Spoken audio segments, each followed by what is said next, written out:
Hi, Nice. Irina. Hello, it's nice to meet you. Yeah. Hi, it's great to meet you. And how have you been? Yeah, I'm great, thank you. How have you been? Yeah.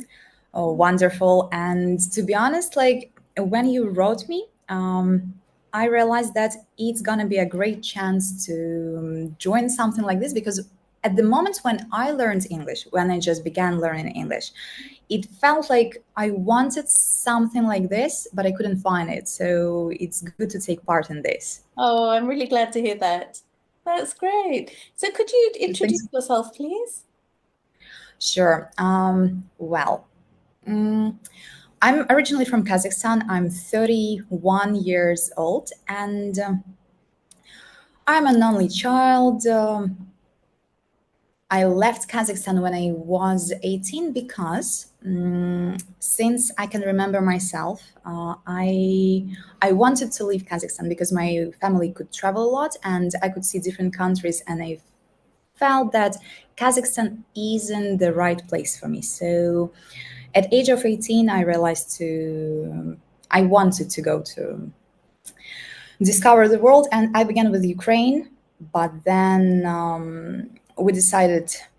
I met my husband, and by that time he lived in Sri Lanka.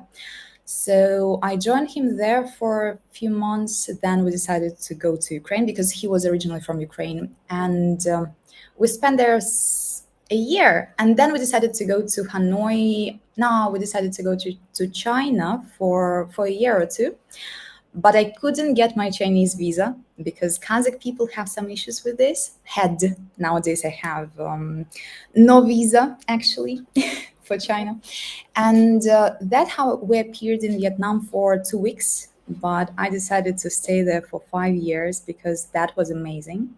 Like the climate, the not even the climate, people were so relaxed and chilled, and I don't know, they were so friendly, they were smiling, and it was such a contrast from the ex-USSR area, when where people actually, they're good, they're nice, but they look like you've already done something to them. Okay, yeah. So it was quite a contrast, and I enjoyed it a lot. So I decided to stay there, and I just left Vietnam after 5 years. And nowadays I'm in Thailand, in Samui. Mhm. It's pretty convenient, I would say, and yeah, the air is adorable. It's wonderful. Oh, that's Yes. great. Yeah. So you're really widely traveled. You've been to many places. So I will just introduce myself. My name is Neetu, and I have set up this channel very recently in the last month to help English learners to practice their spoken English, to hear natural conversations, to learn phrases and grammar. And I just look at it in the sense of what would be useful for someone who's learning English. So, yeah, my background is that I moved from India to the UK when I was 4 years old, and I didn't know any English. I couldn't say a word. So it was a Really? journey, yeah, for me going to school, and my sister and I would just hold hands and walk around together because we couldn't speak to anyone. And then gradually over time and speaking to native people, I picked up the language and I lived there for 35 years, and now I'm living in Thailand. So I've been here for the last 14 years. That's amazing. Like, at which age have you learned English? Like, at the level when you could hold a conversation? So I would say it probably took a couple of years to be fluent, to learn from scratch. So I think as I, was in the classroom with different children, just picking up the odd phrase here and there and trying to use it and building up my sentences. But I can remember the initial struggle, being very young and wanting to say things, but not being able to communicate my ideas. So it was a gradual process. But I think sometimes when you're very young, you absorb things quickly, don't you? Like a sponge. It's quite easy to absorb. Yeah. So, and then, yeah, and what happened was I gradually forgot some of my language, which is a shame. So then I started trying to speak that at home. So I'm from South India, so we have this language called Malayalam. So I tried to keep that alive at home. My parents said, keep speaking Malayalam because you'll pick up English at school. So just and so for that reason, I know much more than I would have if I'd only spoken English, I think. I would have gradually Joy, you opened a world for me nowadays because, to be honest, I thought like every Indian person knows English quite well. Like, I thought that everybody in India can speak fluently. Yeah, I mean, I think it depends on the type of school you go to in India. They have I English see. medium schools. So if you go to an English medium school, you Nice. speak English quite a lot. But then I think with friends and family, you often switch into your home language. So in that Yeah. sense, you might not get as much exposure as you would otherwise. But then now, of course, there's movies, there's social media, there's so many different ways to learn. So I think things are quite different now. Yeah. But I'm glad that you noticed that it's quite easy to absorb language when you're a child, like you're like a sponge. But during all my introduction sessions, I always say people that actually uh, you like how we learn language at the beginning, like not our native language. Yeah. We just listen how people talk and we just watch, we wait, and we try to do something with our body, like we can see what is possible to do with it. Like we make some noises like ah, ah, ooh, and then we Yeah. compound them into some syllables, and then like we hear that aha, they say exact this syllable in this like form, and then we repeat and we make words, and then we compound them into sentences, etc., and on and on. And it's only about repeating. Yeah. So I guess the main thing is to try to repeat as much things as you can, Mhm. but you have to find the way when it doesn't bother you. Like you don't feel like, oh, I'm such a dumb that I'm sitting here and like blah blah blah at the same like the same speed, the same intonation over and over again for 15 times, maybe like, oh, it's why am I doing this? Yeah. But at the moment when you actually understand why you're doing this, Mhm. it starts working. Yes, So I totally agree. Yes. And I like the way you expressed what you said just now. So I know that you're also an online tutor. So how long have you been teaching online? Has it been a few years or is it a recent thing? no, actually, I switched to online only kind of a year ago. Before that, I used to teach in public schools, in English centers. For the past 5 years, it was in Vietnam. Before that, it was like tutoring, like private classes only for kids. But like a couple of years ago, I realized that kids is good. Kids are great, and they give you a lot of energy and like it's a treasure to interact with them and work with them, but I didn't feel that I use my full capacity, I would say, because Mhm. I think I'm kind of character and kids can't take this. And when you talk to a person, they Mhm. can see that you're also a person. And when it's a match, it works much better. So I can see how my students earn their fluency for 2 or 3 months just because they're passionate about talking to the person that they like. Mhm. And probably that's the main point for me. And yeah, that's it. I enjoy nowadays. Like I loved my job before, but Yeah. now I enjoy it much more better. Yes. Oh, that's great. Yeah. And you're very easy to talk to. You're very, friendly and yeah, likable. So I can imagine students kind of attracted to your personality and Thank yeah, you. your teaching style. So I that's think so. amazing. Yeah. So just in terms of life, what would you say? How would you define life? What does it mean to you, do you Life. think? Yeah. I know it's something adorable, incredible, adventurous. I don't know, like life is so different even every week. Like every week it switches that much. Like I don't know. Life. Yes, yeah. So would you say you're very adventurous as a person? It sounds like you are because you've traveled widely, you've had experience of new cultures.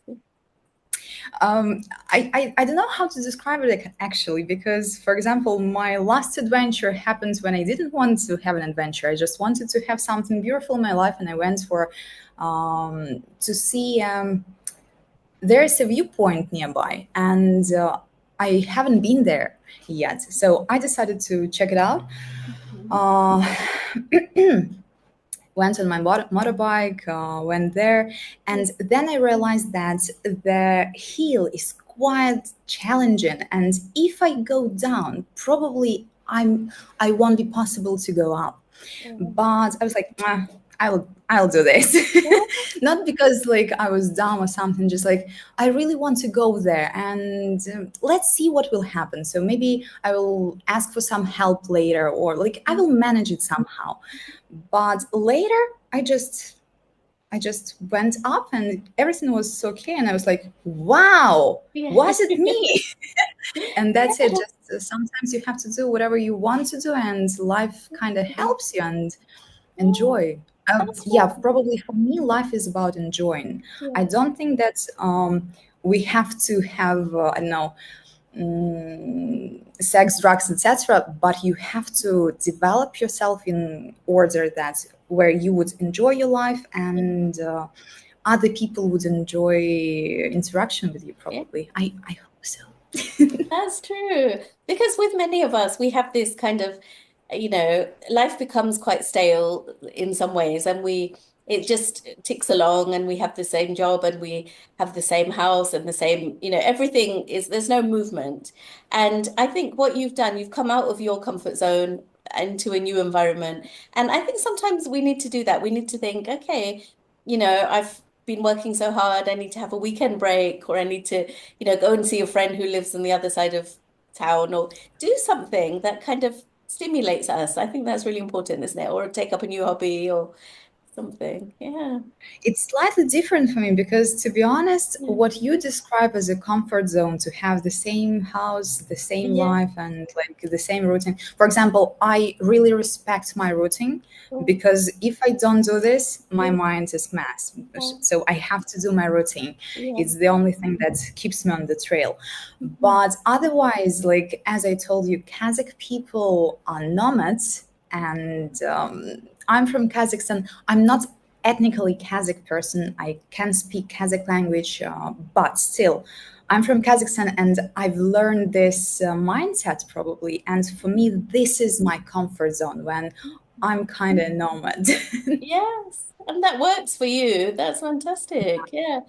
So how do you decide, Irina, where you will go next? What is the decision based on?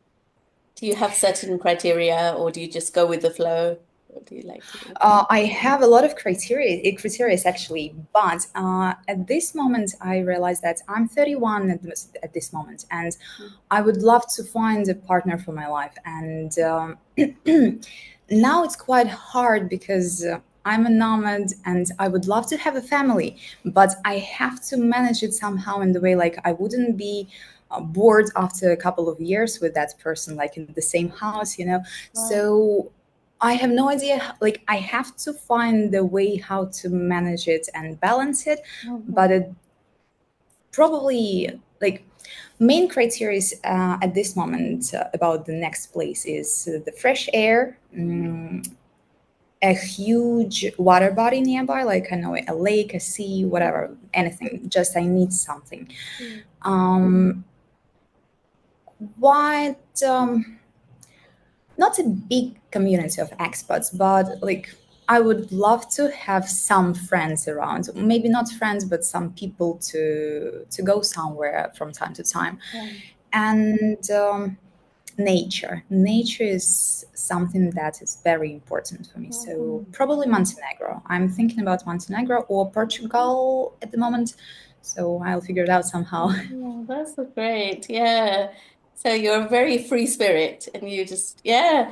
So Yeah, that's good. But I like what you said about finding a community where you live, because that's important, isn't it? To have that social network. very important. Yeah. Otherwise, Very it can important. be For lonely. example, Yeah. yeah, like in Hanoi, the community there is, you feel home when you're there because of the people. Mhm. But also there are a lot of people who, like, they're great, they're so kind, they're so helpful, etc. But a lot of them don't have goals, or like, they're pretty satisfied with whatever they have and they don't want more. Mhm. And I felt that this community isn't enough for me. So I want some people around who would have goals, because it's Mhm. also very important, because like they do something, they're pretty active about their life, and Right. I became Yes. active as well. Okay. I love that. Yeah. Thank you. Do you have any regrets, Irina? Is there anything that you would have done differently in life so far?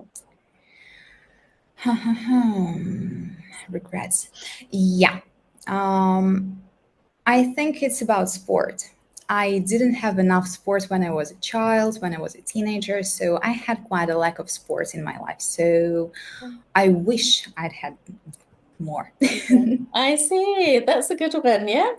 And what are you excited about for this year? Do you have any exciting things planned for this year coming up? Well, yeah, I'm still kind of recovering after quitting my normal English teaching job and becoming an online tutor. So yeah, I have a lot of plans about this, but actually recently I got an offer from my first and the best friend ever, and I'm pretty excited about my new project with her. So yeah, probably I'm pretty excited about this. Oh, well, that sounds great. So is that to do with teaching or is it a totally different? Not at all, no, Yeah. no. It's Okay. about plants more. Yeah. Oh, okay. So good luck with that. I hope that Thank really you goes so much. well. Yeah. And for me, I would say I'm excited about the channel and trying to build on what I have already. And I guess, being an online tutor, you have material to work with, that you do with your students. So it's about observing, people in my environment and maybe speakers who are not native and seeing what when they're speaking, what things come up in conversation that maybe I could use to explain, yeah, to help in different ways. Um, It's wonderful. so yeah, so it's And an ongoing thing. I'm I'm loving pretty, it. Yeah. pretty curious. Like, you've done a lot of job. You like you run the channel. You have 3 kids. You have family. Like mothers, there. Like, I'm pretty respectful for mothers because you're Oh, amazing guys. yes. But where, not one, but where do you get your inspiration? What inspires you? Like, especially for teaching, because sometimes you need some ideas. So where do you get them? Yeah. So I think number one, you have to have the passion for the language. So that's Sure. why I decided to study English language and linguistics for my degree. I thought I want to study, I don't want to do anything else. That was my goal. And I did that with education. So I've always loved the interaction. And like you, I was in the classroom, a lot with primary school children. And then when I came here, I thought, let me try working with adults. And so that's what I'm doing now, teaching adults online. And I have to say, I really enjoy that because it's a different type of teaching. The motivation is already there. They have their goals about what they want to Exactly. achieve. And I think it's just inspiring. And I think with you and I, because we both have learnt English, it wasn't our first language. So acquiring that language, we can understand and we can relate to their Exactly. situation. So it was something I always had in me that I wanted to teach. And I just felt that I would say I'm quite patient. So I think it helps as well to be patient and, give people time to express themselves and work on tailor every class to their needs. That's really important, isn't it? Think about what every student needs to flourish. Yeah. So that's Yeah. really important. Yes. Enjoy Okay, this. so we are almost out of time now. I have just got one question, which is quite philosophical. So if you had only 6 days to live, what would you do? How would you use that time? So this question, the reason I chose it is because it really makes us evaluate our life. And, as we live now, we think we have infinite time as far as we know, even though we don't know, tomorrow is not guaranteed, but we have this thinking that we have all the time in the world. But if we knew that we had 6 days left, I think it really makes us think deeply about life and how we want to spend the time. So how would you use that time effectively?